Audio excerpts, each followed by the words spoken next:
Assalamu alaikum everyone. Hope you all are doing great. This is Fozia, your English instructor at Optimum Teaching Center. I welcome you all to my class.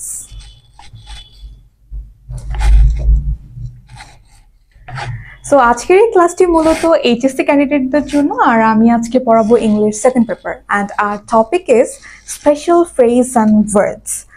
আশা করছি আজকের এই ক্লাসটি করার পরে তোমাদের এই topic related কোনো confusion থাকবে না এবং প্রশ্ন যেখান থেকেই আসুক তোমরা খুব সহজেই অ্যান্সার করতে পারবে। তো চলো আর কথা না বাড়িয়ে আমরা ক্লাসটি শুরু করি। প্রথমেই আমি তোমাদেরকে এখানে একটা কোশ্চেনের ডেমো কাটআউট দেখিয়েছি, মানে মূলত কোশ্চেনটা কিভাবে আসে সেটা তোমাদেরকে বোঝানোর জন্য। তো এই কোশ্চেনটা মূলত তোমাদের কোশ্চেন পেপারে 3 নাম্বার কোশ্চেনে আসে, ঠিক আছে? অর্থাৎ answer to the question number 3 তে আসে স্পেশাল ওয়ার্ডস অ্যান্ড ফ্রেজ। প্রথমেই উপরে এরকম একটা বক্স দেয়া থাকবে এবং সেখানে 10টা ওয়ার্ড এবং ফ্রেজ থাকবে। আচ্ছা, শুরুতেই তোমাদেরকে বলে নিচ্ছি যে ওয়ার্ড এবং ফ্রেজ এই দুটো শব্দের মধ্যে পার্থক্য কি। তো ওয়ার্ড তো আমরা সবাই জানি, ওয়ার্ড শব্দের অর্থ হচ্ছে শব্দ, আর ওয়ার্ড দিয়ে সাধারণত একটি মাত্র শব্দকে বোঝায়, অর্থাৎ সেটা হতে পারে একটা পেন, পেন্সিল, বুক, হোয়াটএভার। আর এখানে ওয়ার্ড হিসেবে আমরা পাচ্ছি হচ্ছে এই যে ইট, দেয়ার, তারপরে এরকম। আর ফ্রেজ কি? ফ্রেজ হচ্ছে একটা শব্দ গুচ্ছ যেখানে একের অধিক শব্দ থাকবে কিন্তু কোনো সাবজেক্ট অথবা ভার্ব থাকবে না, অর্থাৎ এটা দিয়ে আমরা কোনো ক্লিয়ার একটা অর্থ প্রকাশ করবে না এটা, কিন্তু আমরা একটা আংশিক অর্থ হয়তো ধারণা করতে পারবো কিন্তু পুরোপুরি বুঝতে পারবো না। আশা করছি তোমরা বুঝতে পেরেছো। শুধু ওয়ার্ড দিয়ে বুঝবা একটা শব্দ আর ফ্রেজ দিয়ে বুঝবা যে একের অধিক শব্দ কিন্তু সাবজেক্ট অথবা ভার্ব থাকবে না, ক্লিয়ার কোনো অর্থও প্রকাশ করবে না।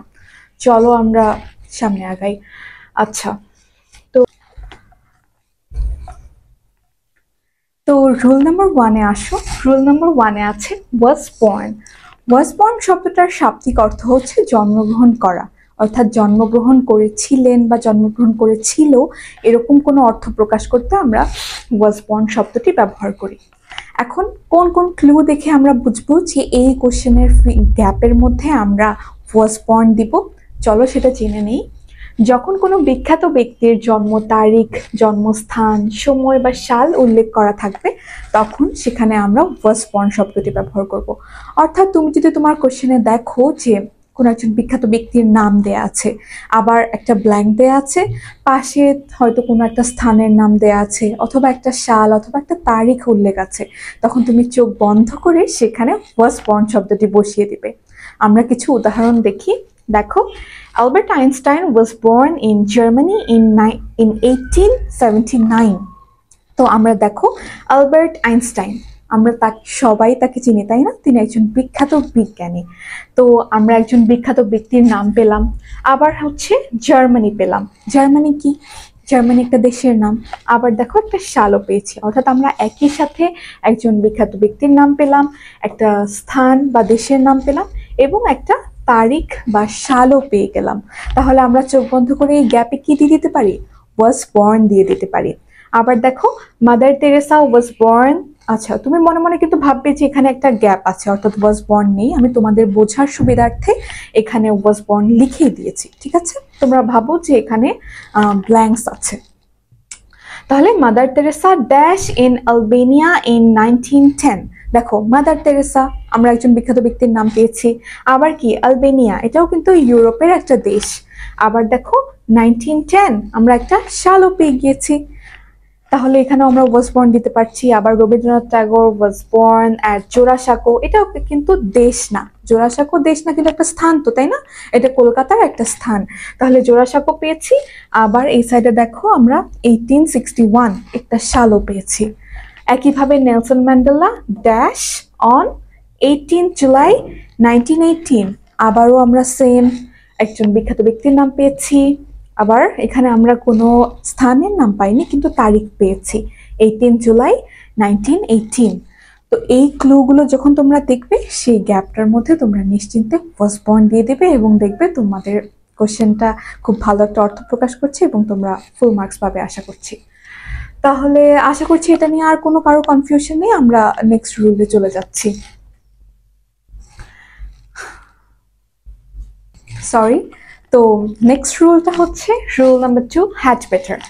হ্যাড বেটার শব্দটার অর্থ হচ্ছে অধিকতর ভালো, কিন্তু এখানে আমরা এটাকে উচিত উচিত উচিত অর্থ দ্বারা এটাকে প্রকাশ করব। যেরকম ধরো বাহিরে বৃষ্টি হচ্ছে, আমার উচিত এখনই বের হয়ে যাওয়া, বা আকাশটা মেঘলা মনে হচ্ছে, আমার হয়তো বৃষ্টি শুরু হওয়ার আগেই বাসায় চলে যাওয়া উচিত। তাহলে আমরা এটাকে কিভাবে বলতে পারি? মনে করো যে it's cloudy outside, I had better go home before it starts raining. তাহলে আমার বৃষ্টি শুরু হওয়ার আগেই আমার বাসায় চলে যাওয়া উচিত। এরকম কিছু বোঝাতে আমরা হ্যাড বেটার এই ফ্রেজটা ইউজ করব। তাহলে আমরা কিছু এক্সাম্পলস দেখি। You had better see a doctor right now. মনে করো তোমার অনেক মাথা ব্যথা করছে, তো তোমার একটা ফ্রেন্ড তোমাকে বলছে যে you had better see a doctor right now, তোমার উচিত এখন একটা ডাক্তারের কাছে যাওয়া বা ডাক্তার দেখানো। তারপর কি, he had better study hard before the exam, অর্থাৎ এক্সাম শুরু হওয়ার আগে he had better study hard, তার উচিত হি হ্যাড বেটার তার উচিত স্টাডি হার্ড, খুব ভালোভাবে পড়াশোনা করা বিফোর দ্য এক্সাম। তারপর দেখো, we had better leave early or we will miss the train, আমাদের তাড়াতাড়ি বের হওয়া উচিত, or we will miss the train, আমরা ট্রেনটা মিস করে ফেলবো। বুঝতে পারছো তো?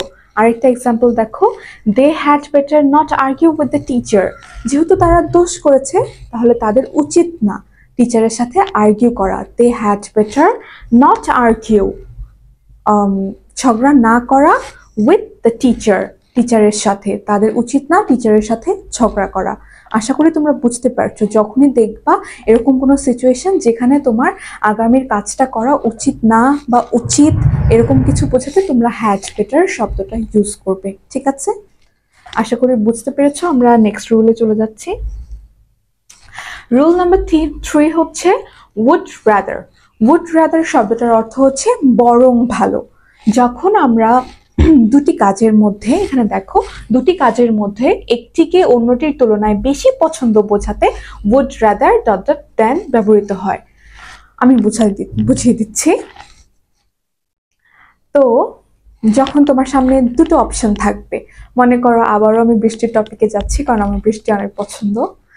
মনে করো বাহিরে বৃষ্টি হচ্ছে, আবার তোমার কলেজে যাওয়ার সময় হয়ে যাচ্ছে, এখন তুমি ভাবছো ধুর এই বৃষ্টির মধ্যে বাহিরে যাব, কলেজে যাব, এর চেয়ে বরং আমি বাসায় পড়ি। তাহলে বৃষ্টির মধ্যে কলেজে যাওয়ার চেয়ে, মানে ওই যে একটা কাজ বৃষ্টির মধ্যে কলেজে যাওয়া আর বাসায় থাকা, তাহলে ওই কাজের তুলনায় তোমার মনে হচ্ছে যে বাসায় থাকাই ভালো, তাহলে বৃষ্টির মধ্যে কলেজে যাওয়ার চেয়ে বরং ভালো আমি বাসায়ই থাকি। বুঝতে পারছো? তাহলে দেখো, I would rather stay home than go out in the rain. তাহলে এই যে I would rather stay home, আমি বরং বাসায় থাকি, than পরিবর্তে to go outside in the rain, এই বৃষ্টির মধ্যে বাহিরে যাওয়ার চেয়ে I would rather stay home, আমি বাসায়ই থাকি। ঠিক আছে, এরকম আবার যখনই তুমি এরকম দুটো কাজের মধ্যে বরং ভালো, মানে ওটার চেয়ে বরং এটাই ভালো, এটার চেয়ে বরং ওটাই ভালো, এরকম কিছু যখন তুমি প্রকাশ করতে চাবে তখন তুমি would rather এই শব্দটা, এই ফ্রেজটা ইউজ করবে। ঠিক আছে, আরো এক্সাম্পল দেখি। she would rather read than watch TV, সে একজন খুবই মেধাবী পড়ুয়া ছাত্রী, she would rather read, সে বরং পড়বে, বরং পড়াই তার জন্য ভালো, than পরিবর্তে watch TV, টিভি দেখার চেয়ে সে বরং পড়াটাকেই প্রেফার করবে। বুঝতে পারছো? আচ্ছা, আরেকটা option, example, we would rather walk than take a crowded bus. আচ্ছা, crowded bus মানে কি? ক্রাউডেড বাস হচ্ছে খুব ভিড় ভাড়ওয়ালা একটা বাস। তো এই এত ভিড়ওয়ালা বাসে ওঠার চেয়ে আমরা বরং নিরিবিলি হেঁটেই যাই, তাই না? we would rather walk, আমরা বরং হেঁটেই যাই, than take a crowded bus, একটা ভিড়ওয়ালা বাসে ওঠার চেয়ে আমরা বরং হেঁটেই যাই। আবার দেখো আরেকটা এক্সাম্পল, I hate begging, আমি ভিক্ষাবৃত্তিকে ঘৃণা করি।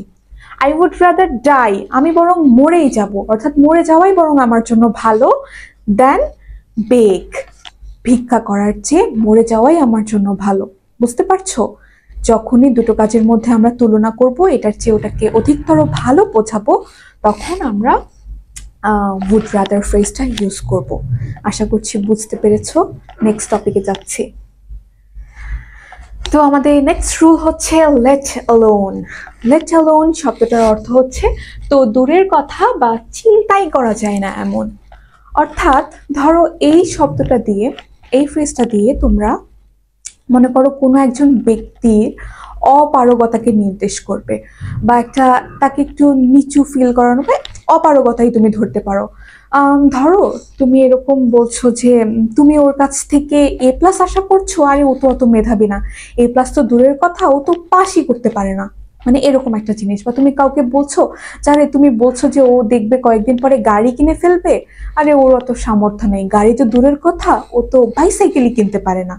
মানে এই যে কাউকে কারো অপারগতা প্রকাশ করা বা কাউকে একটু নিচু ফিল করানো, এরকম সব মানে এরকম বাক্য প্রকাশের ক্ষেত্রে আমরা লেট অ্যালোন শব্দটা ব্যবহার করব। যেমন দেখো, he can not buy a bicycle let alone a কার।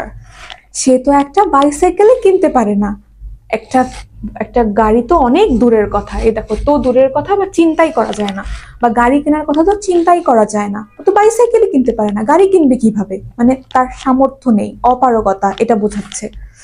তারপর দেখো, many people can not afford 3 meals a day let alone luxuries। অনেক মানুষ আছে যারা 3 বেলার খাবারই জোগাড় করতে পারে না, বিলাসিতা তো অনেক দূরের কথা। দেখো, ক্যান নট অ্যাফোর্ড 3 meals, 3 বেলার খাবারই জোগাড় করতে পারে না মেনি পিপল, লেট অ্যালোন অনেক দূরের কথা কি, লাক্সারিজ বিলাসিতা, বিলাসিতা করা তো অনেক দূরের কথা। বুঝতে পারছো? আচ্ছা, she cannot read English properly let alone write it। মানে সে তো ইংলিশ পড়তেই পারে না, এটা লেখা তো অনেক দূরের কথা, মানে সে এবিসিডি পড়তে পারে না, আবার A for apple B for ball কিভাবে লিখবে। বুঝতে পারছো? the boy doesn't know multiplication let alone algebra। মানে এটা কিন্তু তোমার পড়ার ধরনটা এরকম হবে, the boy doesn't know multiplication let alone algebra। অর্থাৎ কি, সে তো গুণই করতে পারে না, বীজগণিত তো অনেক দূরের কথা। algebra মানে কি, বীজগণিত। আমি টাচই করবো না আর বোর্ডে। যাই হোক, এই রুল পড়া শেষ, আশা করি বুঝতে পেরেছো। আমরা নেক্সট রুলে চলে যাচ্ছি। দেখো, হ্যাভ টু অথবা হ্যাজ টু, এটার সাথে তো আমরা অনেকেই পরিচিত, তাই না? হ্যাভ টু, হ্যাজ টু আমরা এটা কখন ব্যবহার করি, যখন কোনো একটা কাজ আমার করতেই হবে, এরকম বাধ্যবাধকতা বোঝাতে আমরা হ্যাভ টু অথবা হ্যাজ টু এটা ব্যবহার করে থাকি। এখন দেখো, হ্যাভ টু কখন ব্যবহার করব আর হ্যাজ টু কখন ব্যবহার করব। যখন এরকম থাকবে, মানে এই ওয়ার্ডগুলোর পরে আই, উই, ইউ, দে অথবা কোনো প্লুরাল নাউন থাকলে হ্যাভ টু ব্যবহার হবে। জানি তোমরা প্রশ্ন করবে প্লুরাল নাউন কি। প্লুরাল নাউন হচ্ছে যখন কোনো একটা নাম দিয়ে, মানে একটা ওয়ার্ড যেটা নাউন কিন্তু সেটা দিয়ে একের অধিক ব্যক্তিকে বোঝানো হবে। যেরকম মনে করো টিচার্স, স্টুডেন্টস, পিপল, সিটিজেন, এটা কিন্তু একটা শব্দ, নামবাচক শব্দ, কিন্তু এটা দিয়ে আমরা প্রকাশ করছি কি, একের অধিক ব্যক্তিকে প্রকাশ করছি, তাই না? তো সেগুলোর ক্ষেত্রে, এই সমস্ত প্লুরাল নাউনের ক্ষেত্রে হ্যাভ টু ব্যবহৃত হবে। ঠিক আছে। আবার দেখো, শি, হি, শি, ইট অথবা কোনো সিঙ্গুলার নাউন। এখন তো বুঝতেই পারছো সিঙ্গুলার নাউন মানে হচ্ছে একজন ব্যক্তিকে বোঝাবে এমন কোনো নাম, রহিম, করিম, রিমা, সীমা, এরকম সিঙ্গুলার নাউন যখন বোঝাবে তখন হচ্ছে হ্যাজ টু ব্যবহৃত হবে। আবার এখানে কিন্তু টিচার, স্টুডেন্ট এরকমও হতে পারে, মানে একটা সিঙ্গুলার নাম যদি প্রকাশ করা হয় তাহলে হ্যাজ টু, প্লুরাল নাম প্রকাশ করলে হ্যাভ টু। আচ্ছা, আশা করছি বুঝতে পারছো। এখন দেখো example, I have to finish my homework tonight. আমার আজকে রাতের ভেতরেই আমার হোমওয়ার্ক কমপ্লিট করতে হবে, কারণ আগামীকাল আমার ক্লাস আছে। তো যেহেতু আগামীকাল ক্লাস আছে, তাই আজকের ভেতরেই আমার কাজটা করতে হবে। আই হ্যাভ টু, এই যে বলেছিলাম না যে আই থাকলে হ্যাভ টু হবে, দেখো আমরা আই পেয়েছি, হ্যাভ টু দিয়েছি, আই এর সাথে কিন্তু কখনোই হ্যাজ টু হবে না। আচ্ছা, দে হ্যাভ টু, আবার দেখো এই যে they have to reach school before 8 AM। তাদের যেহেতু ক্লাস শুরু হয় 8টার সময়, অবশ্যই তাদের 8টার আগেই স্কুলে যেতে হবে। He has to help his parents every day. তার প্রতিদিন তার বাবা মাকে হেল্প করতে হয়। এগুলো আশা করি তোমাদের আর বলতে হবে না, তোমরা বুঝতে পেরেছো। আচ্ছা, হোয়াট ইফ। হোয়াট ইফ এটা হচ্ছে একটু মজাদার, আমি বলছি, এটা একটু বড়, মনোযোগ দিয়ে দেখবে, কিন্তু হচ্ছে ক্লুগুলো খুবই সহজ, মানে খুব সহজেই তুমি আইডেন্টিফাই করতে পারবে এই ক্লুগুলো দেখার মাধ্যমে। আগে আমরা অর্থটা বুঝি। আচ্ছা, what does dot dot look like, এই ডট ডটের মধ্যে কিন্তু একটা ওয়ার্ড থাকবে, সেটা কিন্তু হচ্ছে তোমার কোশ্চেনেই দেওয়া থাকবে। তোমার মেইনলি গ্যাপ থাকবে এই হোয়াট ডাজ এর নিচে আর লুক লাইক এর নিচে। তাহলে হোয়াট ডাজ লুক লাইক এটা দিয়ে আমরা কি বোঝাই? মনে করো এমন কোনো একটা জিনিস যেটা তুমি কখনো দেখোনি, মনে করো এলিয়েন অথবা ডাইনোসর, এগুলো আমরা সরাসরি কখনো দেখেছি না, হয়তো কোনো একটা ইমাজিনারি ছবি দেখেছি। তো এরকম কোনো কিছু অদ্ভুত কোনো কিছু দেখার বা জানার আগ্রহ প্রকাশের ক্ষেত্রে তুমি হোয়াট ডাজ লুক লাইক বলতে পারো। যেরকম আমি হয়তো দেখো এখানে একটা উদাহরণ দিলে তোমরা বুঝতে পারবে। দেখো, সান, ছেলে তার বাবাকে জিজ্ঞেস করছে যে what does an alien look like dad, বাবা একটা এলিয়েন দেখতে কেমন? সান কি বলছে? What does an alien look like dad, একটা এলিয়েন দেখতে কেমন বাবা?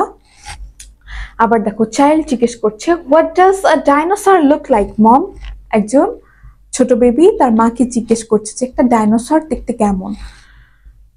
তো এটা বোঝার খুব সহজ যে অর্থ, মানে বোঝার যে সহজ একটা ক্লু, সেটা হচ্ছে দুটো শূন্যস্থান থাকবে।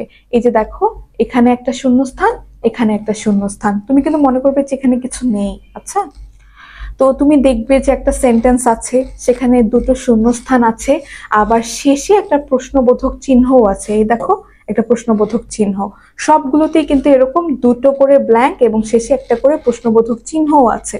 তো এরকম যখন তুমি দেখবে তখন তুমি বুঝে নেবে যে এখানে হয় হোয়াট ডাজ লুক লাইক হবে অথবা হোয়াটস লাইক হবে।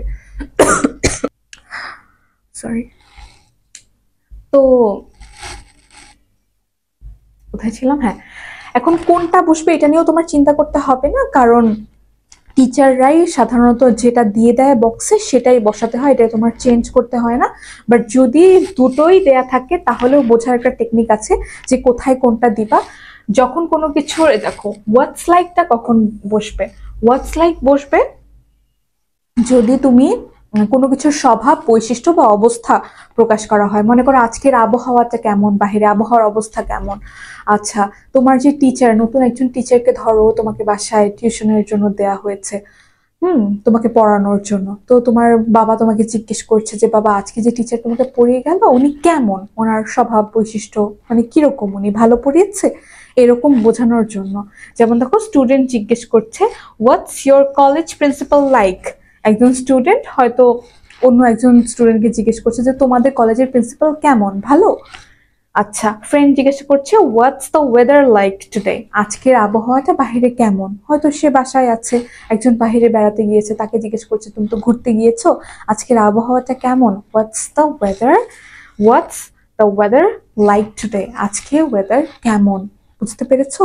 দুটো শূন্যস্থান যদি থাকে, শেষে যদি একটা কোশ্চেন মার্ক থাকে, তাহলে বক্সে দেখবে যে হোয়াট ডাজ লুক লাইক বা হোয়াটস লাইক এ দুটোর একটা আছে কিনা। যদি থাকে চোখ বন্ধ করে সেটি নিয়ে বসিয়ে দেবে।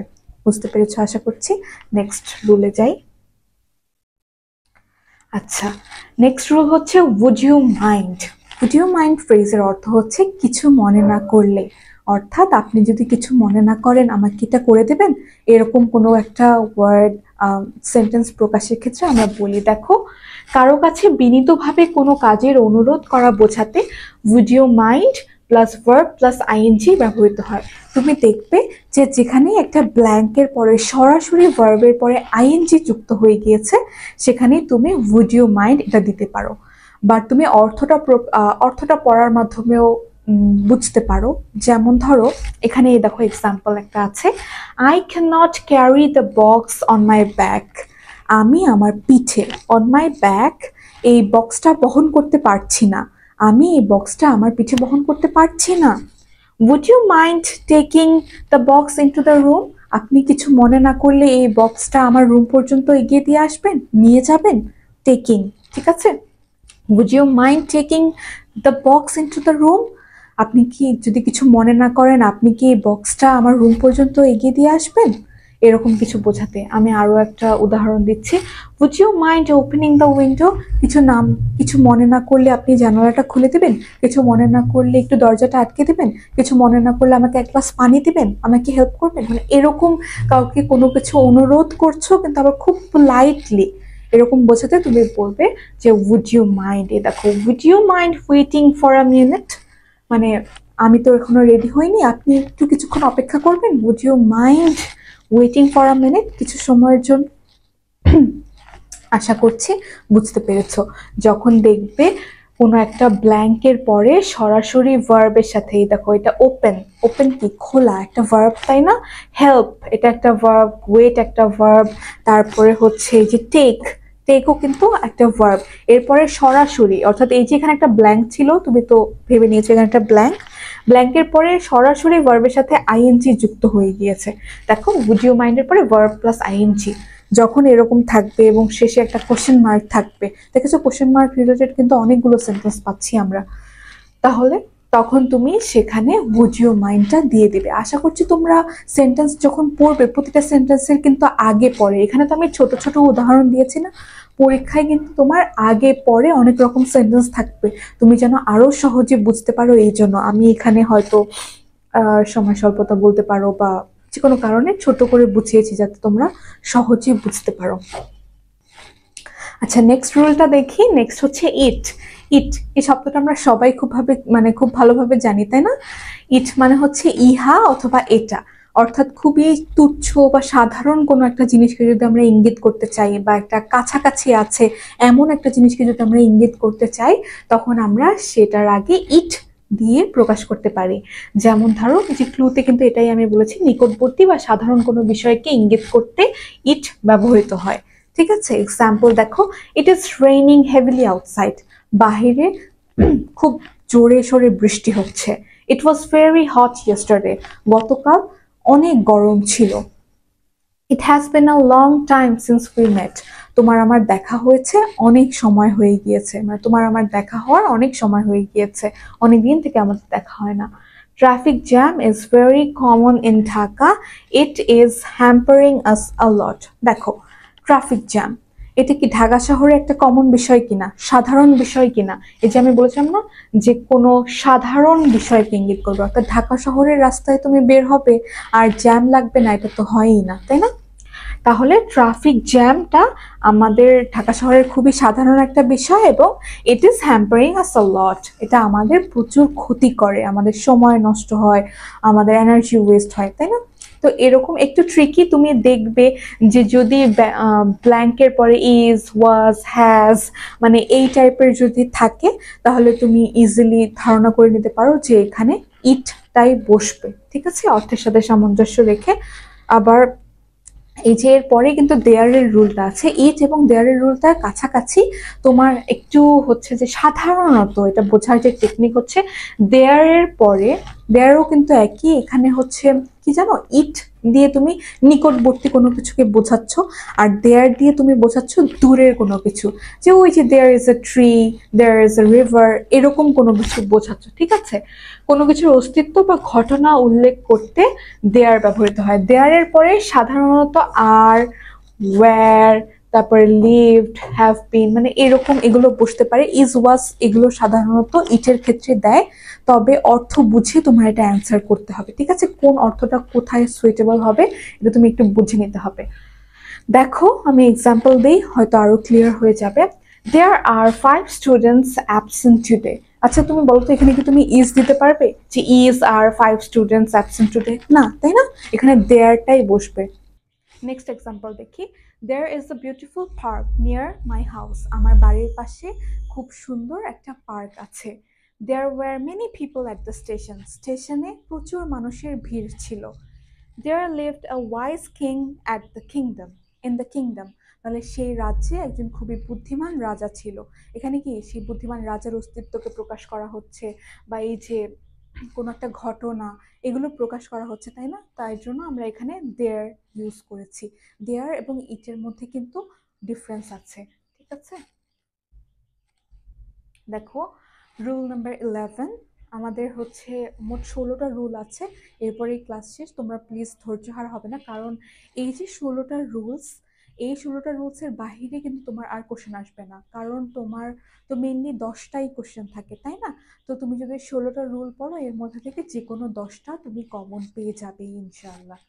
তো রুল নাম্বার হচ্ছে 11 হচ্ছে আনলেস। আনলেস হচ্ছে এর অর্থ হচ্ছে যদি না, ঠিক আছে? এটা দিয়ে একটা শর্ত প্রকাশ করবে, কোনো শর্ত বা ব্যতিক্রম বোঝাতে আনলেস ব্যবহৃত হয়। মনে করো আমি তোমাকে একটা কথা বলছি যে তুমি ভালো রেজাল্ট করতে চাও পরীক্ষায়, তাহলে পড়াশোনা করতে হবে।